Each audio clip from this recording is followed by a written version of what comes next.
Hi everyone, it's Kalila Brown-Dean. Today we're turning over this hour of Disrupted for a special from New Hampshire Public Radio. Their Civics 101 podcast is a guide to how elections work. You can learn more about it by visiting civics101podcast.org. We'll be back with new episodes of Disrupted in September. Thanks for listening.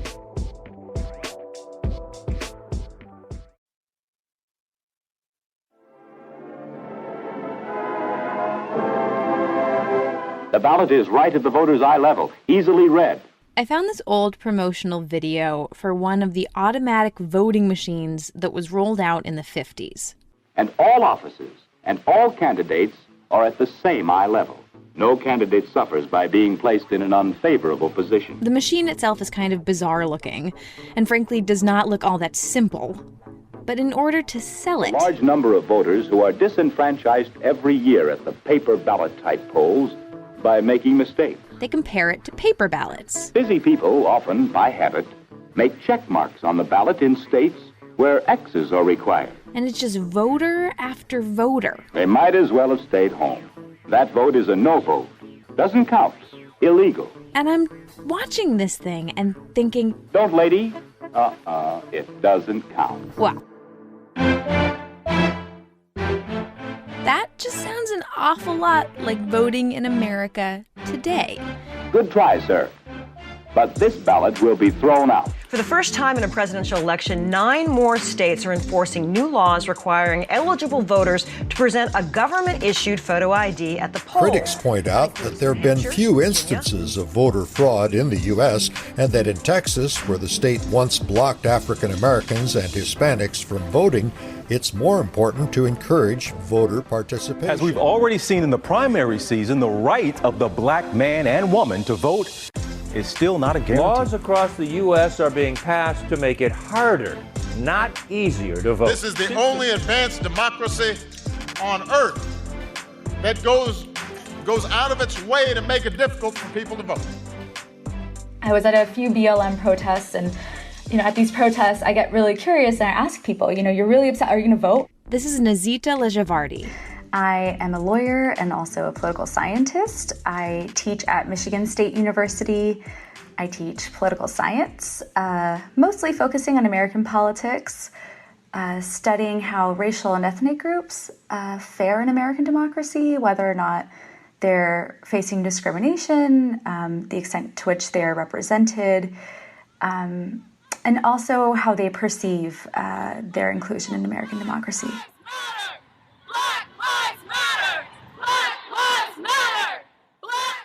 So Nazita's at a Black Lives Matter protest in 2020, and she goes up to some of the protesters who are obviously interested in making a difference in society, and she asks them, "What are you going to do? Tell me what you're going to do."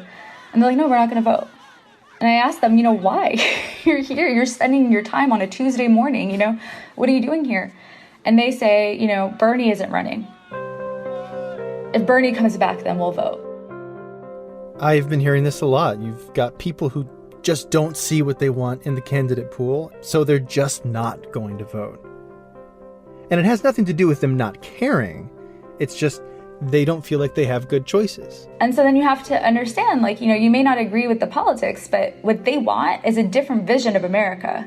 They want a different vision of this world. Whatever game we're playing is not representative of their interests, or at least what they think their interests are. And so maybe there just aren't enough candidates out there who represent them. When we talk about voting in America, the most basic democratic exercise that we've got, we're not just talking about showing up to the polls. We're talking about representation. We're talking about access. It's voting that facilitates our representative democracy. So what does it mean when people feel underrepresented by their options at the polls? Or when getting to the polls is a hurdle in and of itself? I'm Hannah McCarthy. I'm Nick Capodice. And this is Civics 101, New Hampshire Public Radio show about how our democracy works. And today we're talking about a right that is not a right. The thing that makes this democracy work, even though a lot of people call it broken. We're talking about voting. What do you mean the right that's not a right? First thing you need to know about voting, Nowhere, Nick, is it written that you have the right to vote. The Constitution left it to the states to set out voting requirements. The federal government only says that you can't be prevented from voting due to your sex or the color of your skin. Speaking of preventing people from voting, by the way, let's start there, shall we? Voting rights were restricted to free white people. And so, going back and thinking about who could vote and how different immigrant groups especially, tried to gain whiteness under the law. There are exceptions. But for the most part, and until fairly recently, voting was restricted to white people, specifically free white men. Now, property and religion factored in here and there, depending on the state, but free, white, and male was the golden ticket. When I think about the various demographics fighting for the vote historically, I think of it as them fighting against discrimination, not fighting to be considered white.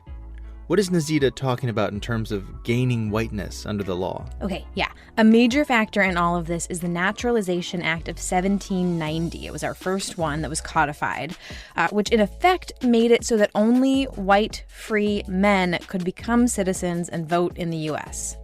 So I think it's important to think about historically who had access under the law and how did groups make arguments that they were white, and how, especially these immigrant groups who came to the United States. Of course, African Americans were excluded from the franchise and continue to be so. But so I think it's important to think about when we talk about Asian Americans, when we talk about Latinos, when we talk about Middle Easterners, when we talk about these other group natives, I think it's very important to think that, there's been a number of efforts at trying to be classified as white. The framers had this notion of a representative democracy, right? When we say that our government is of, by, for the people, voting is at the core of that. But the history of voting in the U.S. reveals, of course, that many of the people were and continue to be ineligible for that representation. For a long, long time in American history, citizenship and the vote meant proving your whiteness. Black Americans fought this, of course, and argued for their citizenship, civil rights, and enfranchisement as Black Americans. But there were so many other groups who felt forced to argue that they could be American citizens because they were free whites. Which is why you see Middle Eastern and North Africans classified as white under the census right now. These days, though, we do talk specifically about the Asian American vote, the Latinx vote, for example. Right.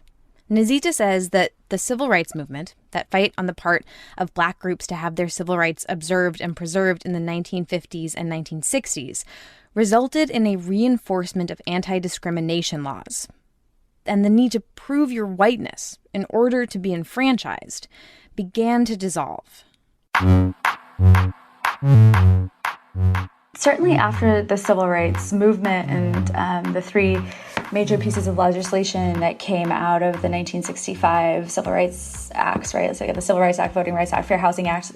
So certainly after that period of time, and especially with the 1970s and seeing this mobilization of the Latino vote, of the Asian American vote, and in the 1980s, you do see, right, groups starting to find a positionality in American politics and no longer trying to identify with this whiteness because it's no longer the governing law, right, to be part of the franchise. And it's not just that whiteness ceases to be the governing law, right? Nazita says there's something else going on.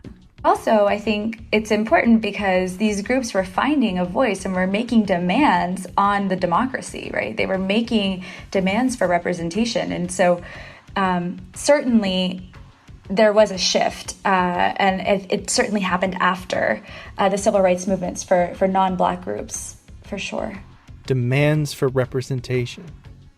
Okay, so this is the sticking point again, right? People demand to be properly represented by the people making their laws and governing their worlds. So if these disparate groups have achieved the right to vote and they exercise that right, they should see themselves represented, correct? Maybe. If you're in a perfectly balanced electoral system, that might be the case. But a perfectly balanced electoral system, we do not have. The framers left a lot of electoral politics to the states. This is Kim Whaley. Hi, I'm Kim Whaley. I'm a professor of law at the University of Baltimore and author of my second book, What You Need to Know About Voting and Why. Oh, Kim Whaley. She talked us through the Constitution back in the day. She did indeed, and this time she schooled me on how voting actually works in the U.S. and what that means for representation. I'm going to go over the major ones here. I think you can probably guess the big one, Nick. A little something called congressional redistricting. Or to friends of old Elbridge Gerry, gerrymandering. That's called a portmanteau word. Did you know that? Is that what a portmanteau is? A portmanteau is when you mash together two words and make a new word. Yeah. So it comes from a mixture of Gerry and salamander. Gerry was governor of Massachusetts during some sneaky district redrawing, and the salamander part because of the wiggly shape the district ends up having when you bend them around party lines. And one of the things states get to do is decide how to carve up the districts that go to the United States Congress, that represent the Congress. So if you did it logically, you might take a state like Maryland, where I live, and you might put a big plus sign in the middle of it, make 4 congressional districts, and just assume there's 4 congressional members of Congress, and the population of each quarter gets 1 person. And I think we know that is how things did not go. Well, we don't have to carve it up in logical ways like a map maker might do. Let's figure out where all Republicans are or all our Democrats are, and we'll make these salamander-like, distorted, tortured districts that kind of cluster or break up people from one party. So if you imagine, instead of a plus in Maryland, we put circles around all the Democrats. And they don't have to be necessarily equal in size. You do have to be equal representation in terms of the numbers of people. But we'll carve it up in a way that we just know it's always going to be Democrats living in that city. See, in a lot of states, it's the state legislature that's in charge of drawing the district lines, which means the majority party can draw those lines in favor of their party. And so even if the whole state has more Republicans in one day, they'll never get a completely Republican representation in Congress because of this gerrymandering. So people criticize it legitimately because it's the state lawmakers from a particular party that carve up the districts. And so the politicians are picking their voters instead of the voters picking the politicians. The drawing of districts is not necessarily political. It's just that the way things go is that the people in power are on the right or the left, and that is how the districts end up being drawn. And another thing that draws a big fat line between the voter and getting represented by the person who really represents you as a person: money. One recent Supreme Court case in particular, called Citizens United versus the Federal Election Commission, ruled that corporations have a right to political speech, which means they can spend big money on things like ads for their preferred candidate.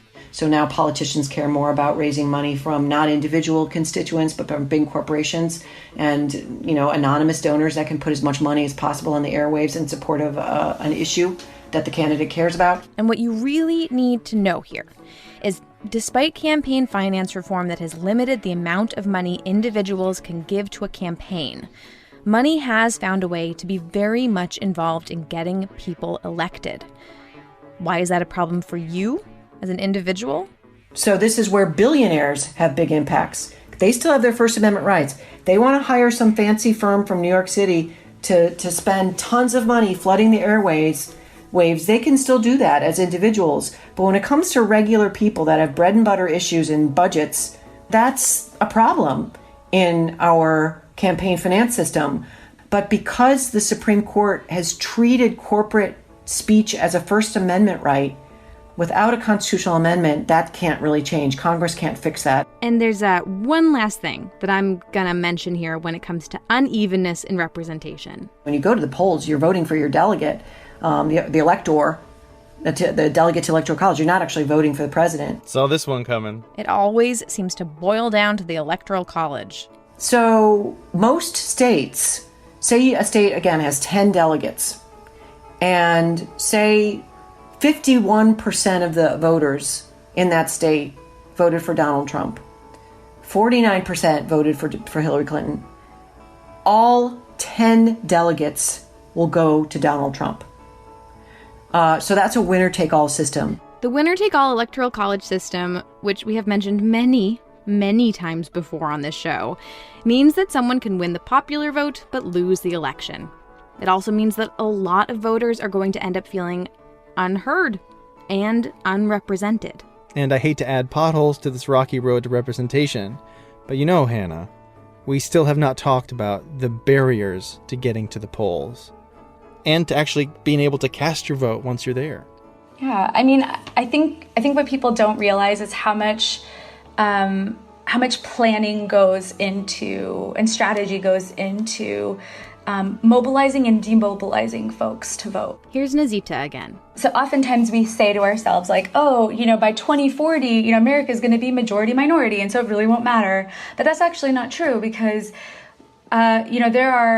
there are factions, there are groups, there are interest groups that are being mobilized to keep people away from the polls, right? Even, for instance, like with absentee ballots, the number of ballots that are thrown away because the signatures, quote unquote, don't match, right, is so incredibly disproportionate in certain areas that, are a larger percentage of minorities, right? And, we can't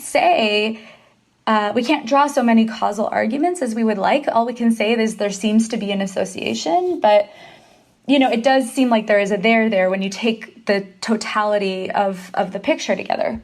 The issue of absentee ballots being thrown out was more relevant in 2020 thanks to COVID, because a record number of people cast their ballots absentee in the 2020 election.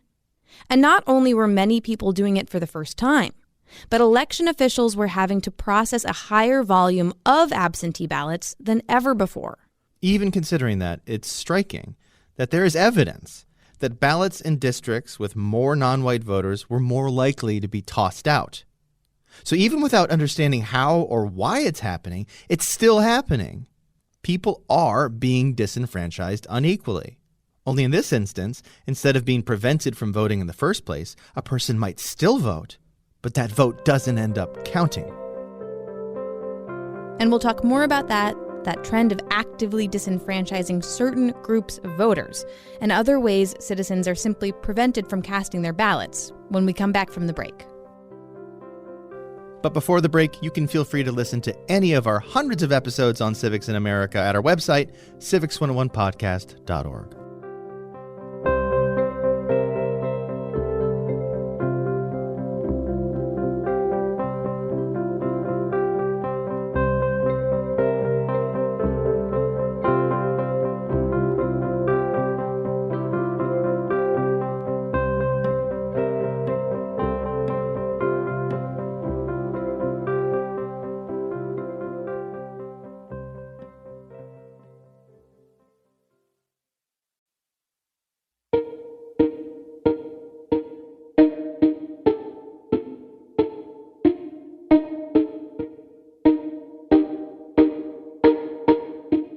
This is Civics 101. I'm Hannah McCarthy. And I'm Nick Capodice. And before the break, we were getting into something we've been hearing about more and more in recent years: coordinated efforts to keep certain groups of voters from casting ballots. Yes, and this is after hundreds of years of disenfranchised minorities clawing their way into recognition and giving them a right to vote.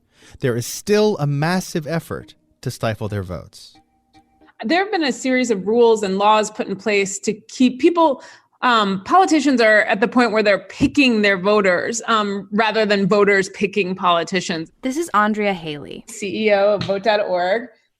We're a tech platform that simplifies the process of registering to vote or requesting your absentee ballot. I called up Andrea because things were feeling a little dodgy, Nick. I was looking at this screwy electoral process, efforts at voter suppression, and I'm thinking of those protesters that Nazita mentioned at the beginning of this episode who were like, no, we're not going to bother voting. And I hate to say it, but I started to think, what if they are right? No. Well, no. No! They're not. But I'm going to get to that in a minute. The point is, Andrea runs a site devoted to making it as clear and simple as possible for people across the spectrum to vote. And she was in full acknowledgement. Disenfranchisement is real and it's multifaceted. It's voter suppression, but it's also a lack of options. You see people working really hard to overcome those odds, and jump through all of those hoops to make sure their voice is still heard and they can elect leaders who reflect their own value systems. And so I think that, we know that young people and people of color have been historically disenfranchised in the voting process and have extra barriers to overcome. And there's several of those barriers. There's, the fact that Election Day is not a holiday. There's all the voter ID laws that were brought in, the closing of polling locations that are convenient for people, misinformation about voting. There's a whole series and host of things that keep people separated from the right to vote. Is this about when you started to agree with the vote abstainers? Because I'm starting to feel a little down about it myself. Here's what I hadn't factored in, though. For every person too disillusioned, and sometimes rightfully, to vote, there's a voter waiting in the stifling heat or rain just to be heard. Remember in June of 2020, when Georgia rolled out its new voting system and black voters waited in hours-long lines to cast their ballots? The amount of people in line shocking to see in the middle of a pandemic. When we first put up, cars was on both sides of the roads. That high turnout turned into long lines in DeKalb and Fulton counties because of problems with the state's new touchscreen voting equipment. Tuesday, one of the things that I'm really excited about, though, if you just looked at the Georgia primary, is the resilience of the American voter. Because despite long lines, despite people, the last voters voting at 12:30 in the morning, a lot of people jumped through all those hoops and overcame those barriers. And I think that moving forward, one of the things that the American public can start to demand is a voting process that makes it easy and convenient for them to have their voice heard. And if there are elected officials who make it more difficult, they can work to fire those people. In other words, think small. Think state and local government, the ones who make the voting laws in your state. Right. Who is in charge of making it easier or harder for you to vote? Are they someone who you get to vote for? And before Election Day even comes, Andrea says, what can you do to make sure those officials help you out? I think that there needs to be pressure on officials to announce their plan early so that voters can do their job, and show up. And I think that it's now on election officials to say, how they're going to administer this election in a way that imagines enfranchising the highest number of people possible. Like, that's literally their whole job, is to administer safe and free and fair elections. So it's time for them to do that and to let us know what the plan is for Election Day, so that we don't see repeats of Georgia anywhere else across the country. And I think that that's something that voters can absolutely demand from their county officials, from their secretaries of states, demand that people make it easy. Andrea's thing is basically, okay, yes, there are loads of systems in place to disenfranchise you, especially those of you who have worked so hard over centuries to be granted enfranchisement. Chances are the harder your demographic has worked for the vote, the harder it is going to be for you to exercise your vote. But starting at the state level, showing up and refusing to go away without a ballot or asking for that mail-in ballot early, these are the small steps you can take to push the system to work for you. All right, so I'm hearing that if you want a clear, demonstrable way to make sure that voting means real representation, starting with showing up for local races can make a real difference when you then show up for the big races. But I do think, given all the barriers we've talked about, another obvious step is knowing how to vote, right? Right. And before I started interviewing people for this voting thing, Nick, the question came up that often comes up at the show. We're talking about voting. Voting can be a political act. But is voting a political subject? And if we try to give people the tools to vote through this show, is that a political act? We've had this discussion in meetings dozens of times, and to me it feels like it shouldn't be, but maybe that's just my gut. Yeah, that's my gut too. We've talked about this a lot, but still, I had to ask. Well, I'm so glad you raised that point that asking or encouraging people to vote is somehow partisan, because my last book last year was about the Constitution, how to read the Constitution and why. And sometimes talking about what's in the Constitution is perceived as partisan. This is Kim Whaley. After writing How to Read the Constitution and Why, she wrote a book called What You Need to Know About Voting and Why. And yeah, she tells people how to vote, and she doesn't think it's political. The reason that I say go ahead and vote is that we all are Americans, and ultimately we are a government by the people. It's not a government by the Republicans or a government by the Democrats or a government by independents. It's government by the people. Kim's thing is, the framers set us up with this system that would allow us to self-govern. No depending on some king's good graces. We would be self-determined here. Voting is the tool they gave us to ensure that. And if we don't exercise our right to vote, the alternative is that politicians have the power. So I don't think it's partisan, really, structurally and theoretically, to encourage people to self-govern. And I think it's really doing a disservice. And it is partisan to suggest that somehow voting is not a good idea for any individual, because it's the only way that you can have your views heard, regardless of where you are in a policy, whether you believe in climate change, you don't, you support immigration reform, you don't, you want LGBTQ rights, you don't. The way you get that heard is at the ballot box. Otherwise, people in power make that decision for you.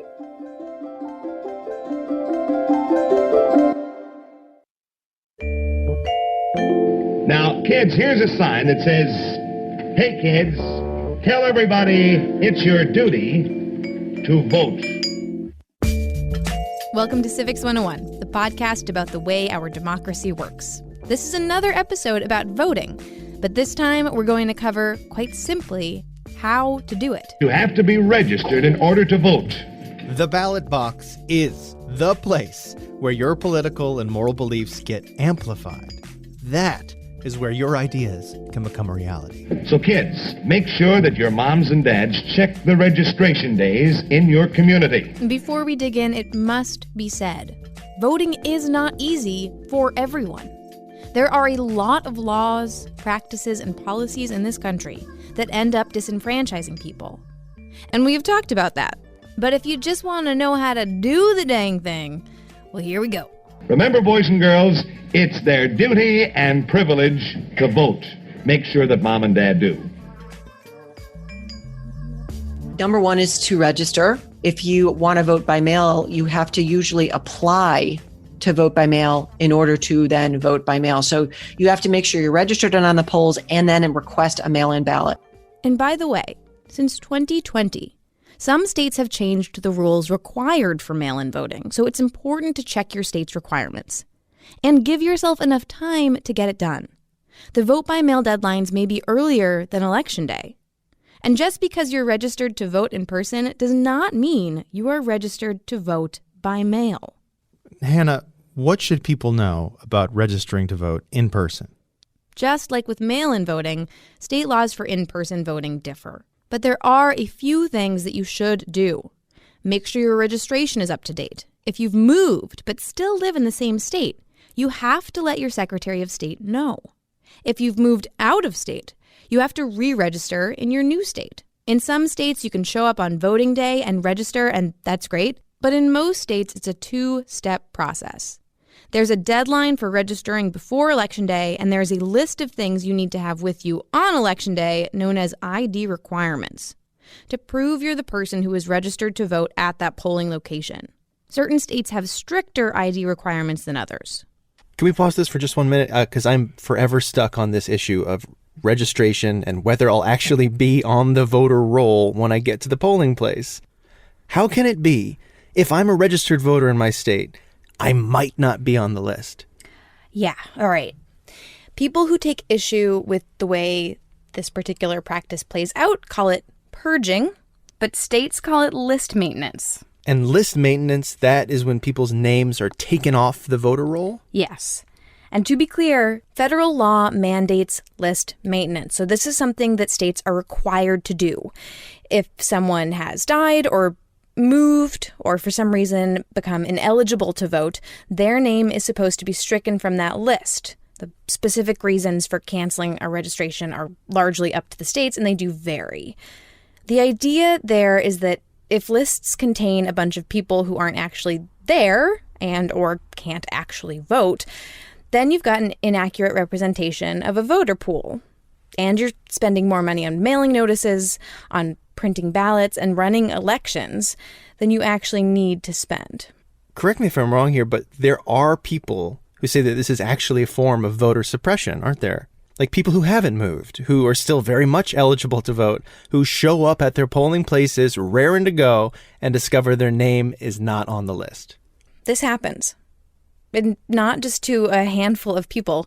It happens to many hundreds of thousands of eligible and rightfully registered voters. Which, in a state where you can register day of, that's annoying, but fine. But in a state where you have to pre-register, that can pose a real problem. The staggering purge of some 200,000 New York City voters from the 2016... Counties with a history of voter discrimination have been purging people at higher rates than the Texas Secretary of State's office says it's questioning the citizenship status of thousands of registered The county removes thousands of registered voters on a regular basis for inactivity. It's supposed to catch people who have moved, but we found it can happen to people who have lived at the same address for years. These are lists with millions of people on them, and it's human beings doing the list maintenance. And they make mistakes, a lot of them. So let's say I am a voter who is nervous about this possibility of a voter roll purge or maintenance or whatever. How do I make absolutely sure that my registration is going to count? So you have to get your ducks in a row for both. That's why I call it, it's like a recipe. You register, and you could add step 1B, make sure your registration's up to date, and then B, show up at the polls with whatever documentation that you need to show you prove that you are who you are. Bear with me, Hannah. I'm going to push this just a little bit more because, look, I, American Voter X, am not perfect. And maybe just getting to the polls was tricky enough. Right now in the pandemic, I'm worried about remembering my mask, making sure I have childcare taken care of because I can't bring them into the polls, and it's a whole Megillah. So let's say I get there, I don't have my ID, but I know I'm eligible. I know I'm registered. What do I do?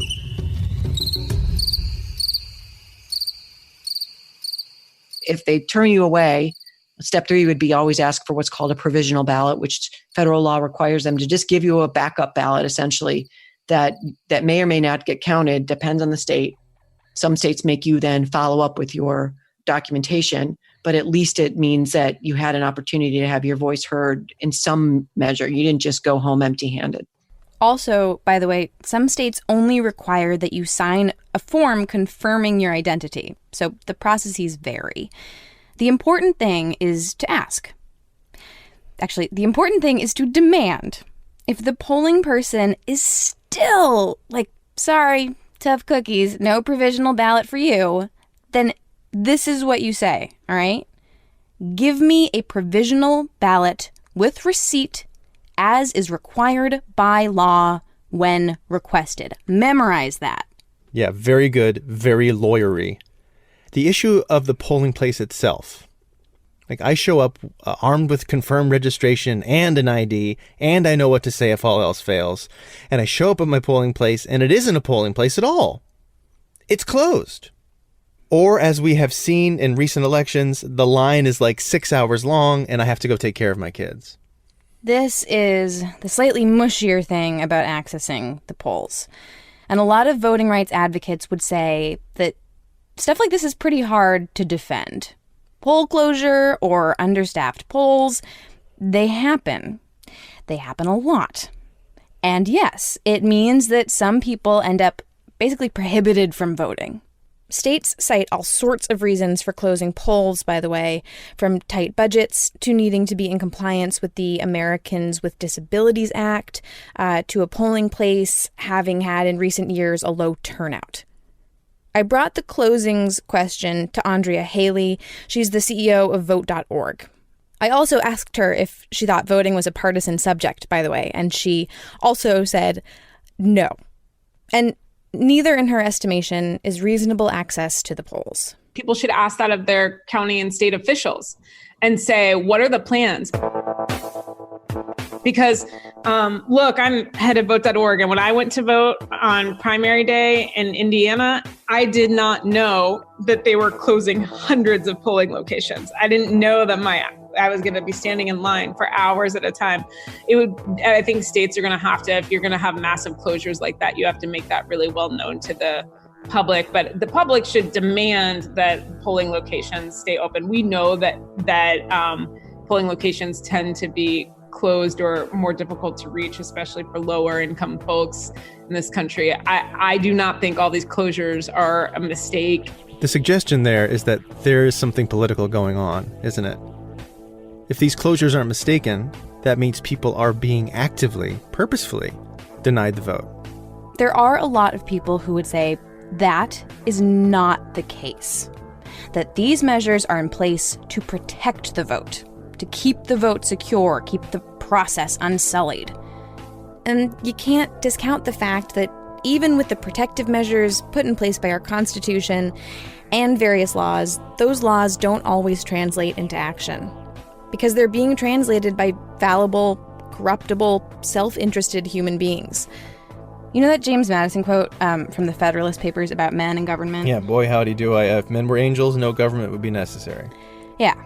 Well, he rounds that thought off by saying, if angels were to govern men, neither external nor internal controls on government would be necessary. Which to me is a pretty way of saying, look, behind the glossy operation, there are a bunch of fallible people, and those people need to be checked and checked again, because they aren't angels. They're capable of corruption, and in fact, power has a tricky tendency to lead to corruption. What it sounds like you're suggesting, Hannah, is that we the people, are Madison's external control in this case. We are the ones who look at it from the outside, and we notice when things aren't exactly going the way of the angels. Yeah, that's my take. So here's my thing. That's really nice, in theory, and the idea that voting is how we implement that external control is great. But given all the difficulties, which again I am now prepped for, and given the things we discussed in part 1, the Electoral College is at top of mind for me right now, for example, I need to know whether our vote actually works as that external control. I am going to firmly say yes. Yes, and I'm sure about that. Remember what we were saying about state and local government, that those are the people who we need to concentrate on, that is where the rubber meets the road? I mean, state and local elections are the ones that affect your life more than, almost more than any other election. And right now in this protest moment is a really good example of like why local government matters. If you want a mayor that will hold a police chief accountable, you got to participate in that mayoral election and make sure that that mayor shares your values. If you want a DA that is going to, file charges, then you elect your DA. You've got to, figure out who that is and what kind of value system they hold. In some southern states, you have the Supreme Court is elected in a few of the southern states. That's really important. These are the judges who are going to set the precedent on how your state laws govern. We have to remember that state laws govern voting. We might not concentrate too much on state and local, but that is really where the power starts. And your vote can actually govern state laws in a way. That's external control. Even in a presidential election. Yes. There are almost certainly going to be what's called down ballot offices on the presidential election ticket. The so-called lower stakes, less important ones, the ones that people don't necessarily pay attention to, but those are the ones you've got to pay attention to. That's where the change starts. And one last thing that I want to bring up on the subject of, does my vote matter? Does it make a difference? The why vote of it all, especially for the people to whom it really matters if they can sway the presidential election. Here's Kim Whaley again. The votes do matter. I mean, 537 votes in Florida put George Bush in office for 8 years. And I don't think anyone can claim that that didn't change the course of not just American history, but global history. It totally reshaped the Middle East. And most of us could name 537 people that we either know personally, have met in our lives, or just know of. It's not a lot. So that's number one. Number two is, if around 50% of eligible voters vote, you imagine if that were 60% or 70% or 80%. I mean, everyone has said, if we grab one person, get them voting, politicians are going to have a harder time ignoring individual Americans in favor of dark money and corporate money in politics. So it's going to make your vote matter more. if there's a tsunami of civic participation. The third piece has to really do with honoring the privilege of our ancestors and the privilege of actually having free and fair elections. I mean, Americans don't understand, it's not every country where, even in a democracy that seems like a democracy, where you really do have a government that is accountable to the people, that is not all in bed with, power brokers and money gangsters. I mean, that is, it's a real privilege. I mean, maybe you're a religious person that you believe in a higher power. I feel like I'm blessed, and it's a gift to have been born and have my children born in this country. And it's honoring that gift. It's honoring that privilege that not everyone on the planet has. I have to tell you, Hannah, when I talk about voting and when I think about voting, I come to it, lately especially, with a healthy dose of skepticism, sometimes cynicism. And Kim and you, frankly, are helping remind me that, yeah, we are a representative democracy, and not everybody has that in this world. And it is a gift. It's something that we have to do.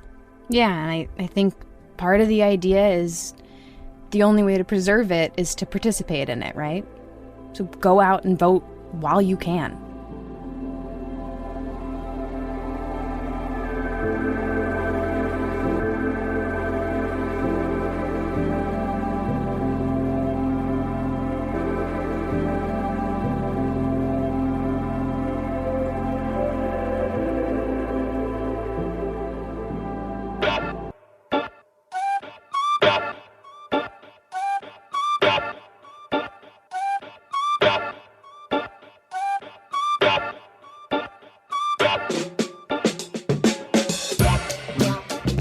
Coming up, we will change the conversation from the electorate to the electable. Who gets to run for president anyway? We'll find out when Civics 101 returns after a short break.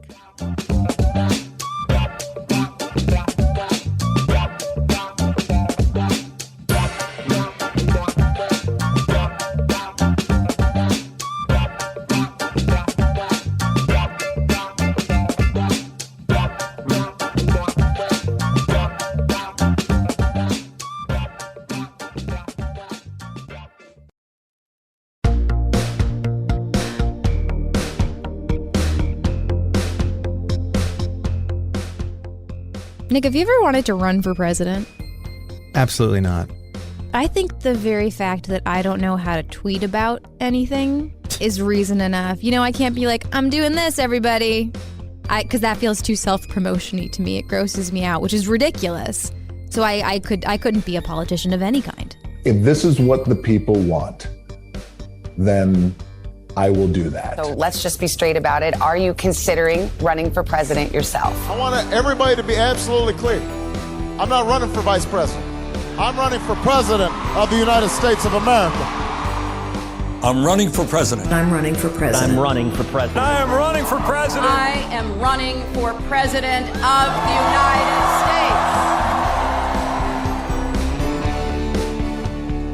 States. You're listening to Civics 101. I'm Hannah McCarthy. I'm Nick Capodice. And right now we're going to find out who exactly gets to run for president and who doesn't.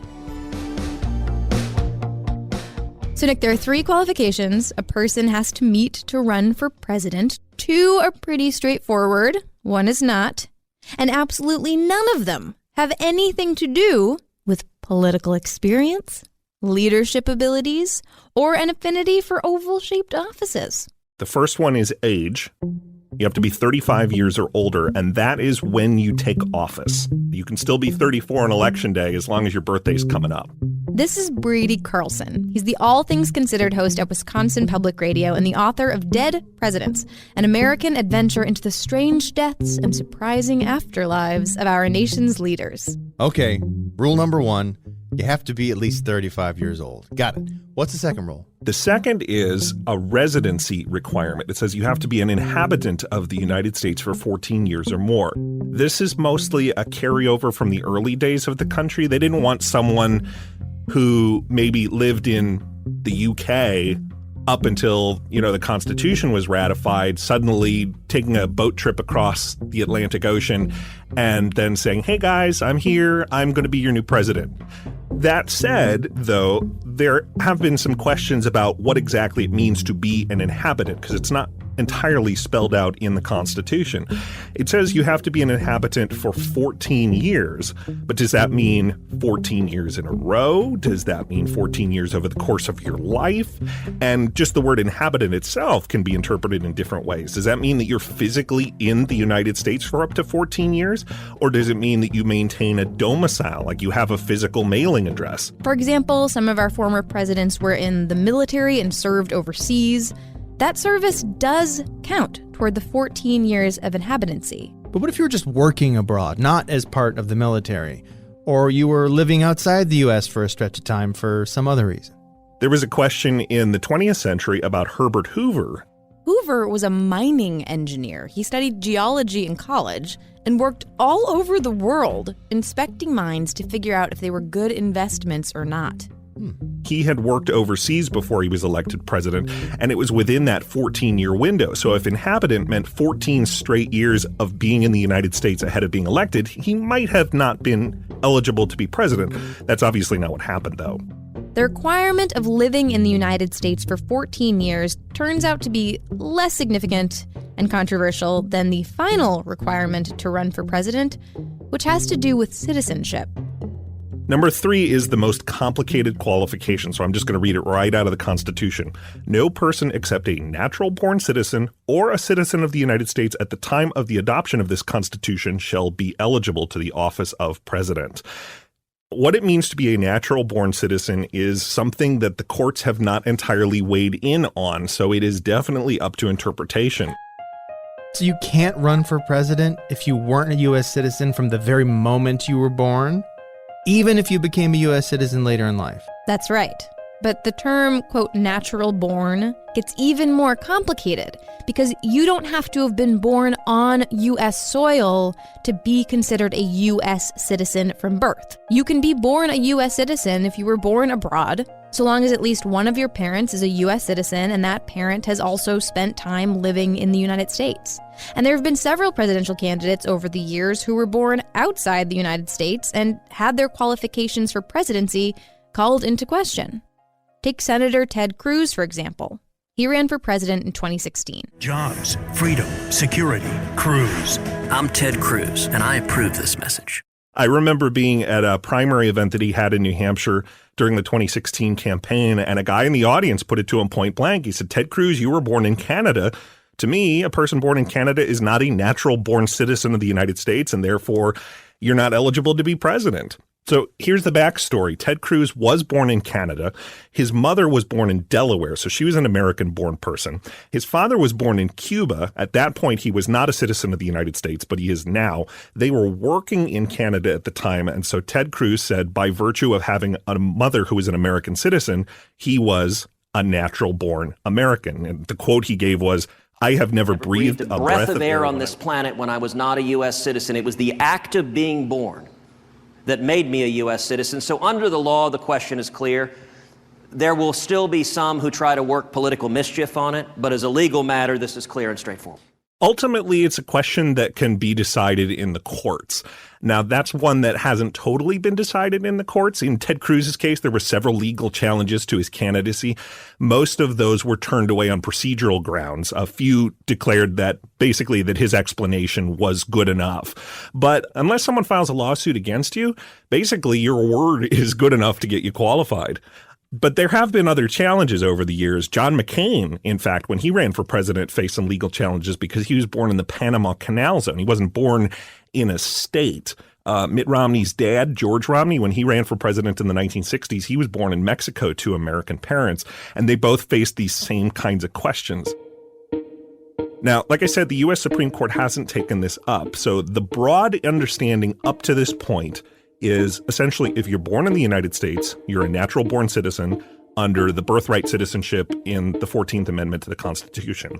If you're born in some other part of the world, but one of your parents, not both, but one of your parents is an American citizen, then you're still considered a natural-born citizen. My favorite story is the one when Chester A. Arthur became president. He was vice president under James Garfield and then moved up after Garfield died. He was born in rural Vermont, and Some of his political enemies started a whisper campaign that maybe he was actually born in southern Canada rather than rural Vermont. Obviously, that didn't go too far either, but it's not a new thing for people to speak of their political opponents as the other, or maybe not quite as American as other people are. Okay, let me run this all back to you. You can only run for president if you're at least 35 years old, if you've lived in the U.S. for at least 14 years, and you are a quote-unquote natural-born citizen, a term that's still up for debate.